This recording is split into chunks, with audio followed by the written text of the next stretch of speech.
Sometimes in our lives we question, me in particular, I love to always question the audacity that people operate on, because some persons have this audacity that they operate on. They don't care how you feel. They don't care if it hurts you. They don't care if it breaks your heart.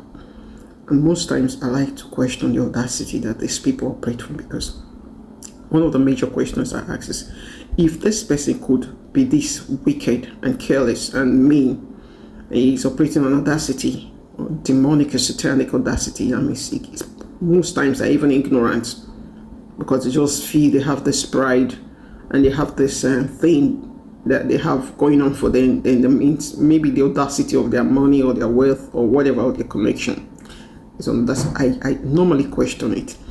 You see, one night I was worried. I was very worried, and I was asking a lot of questions. And Jesus said to me, he said, I want you to read the book of Matthew. Take any chapter in the book of Matthew. Any of the chapter, I want to talk to you. I want to show you something. So I reached out to my Bible and I went straight to the last chapter of Matthew, chapter 28. In Matthew chapter 20, I was reading on the account of Jesus in the tomb. When the angel rolled the stone away and sat on the stone. When he sat on that stone, that's the guard. It was an angel that sat on the stone. The guards, the Bible said the guards were struck because the angel was like light, like lightning. So they couldn't be able to, they were struck. They were just laying down there lifeless, in a state of lifelessness, because they could not behold.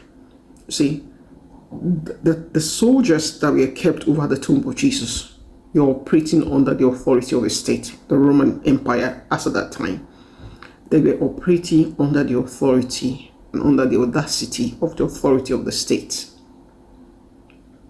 to put hold, to watch over the authority of heaven, the one in whom all things consist. So I was still reading, and I got to the end of the chapter, after he showed himself to Mary Magdalene and Martha and the rest, and Mary, and they worshipped him. And he said he's going to meet his brethren in Galilee. And on his way, he met some of his disciples. Some believed, he met his disciples, some believed, and some didn't. But yes, what? We had the word of the Lord, we had the book, the pages of that book, the letters actually became flesh, that I connected with, was when he said, all authority, and Jesus said to his disciples, all authority has been given unto me in heaven and on earth. You see, the Roman soldiers that they put over the tomb of Jesus could not hold, could not keep them, could not watch over, could not guard the authority of authorities. They could not. You see, and so when I got to that place, when I got to that end of the chapter, when he said, all authority has been given unto me and my Father in heaven and on earth, I got something there.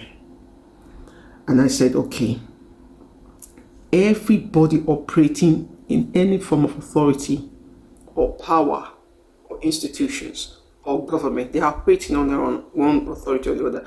But we have a more superior authority. We cannot be held down. We cannot be imprisoned. They cannot stop us from shining. They cannot stop us from resurrecting. We have a purpose to fulfill. This authority cannot stop us. Whether demonic, whether physical, whether governmental, they cannot stop it based on any policy, on anything they bring on. They can't stop us, because we operate on a more higher authority that cannot be imprisoned, that cannot be washed over, because greater is he that is in us than the authority and the powers that operate in the world. That's the situation. That's just who we are in God. We're much more than what we think. We have much more than until we begin to exercise just this authority that we have in God. We'll just be like mere men walking in the streets. We're not just mere men. We are children of the Most High God, separated, empowered. We carry the Spirit of God. Stay blessed. Bye-bye.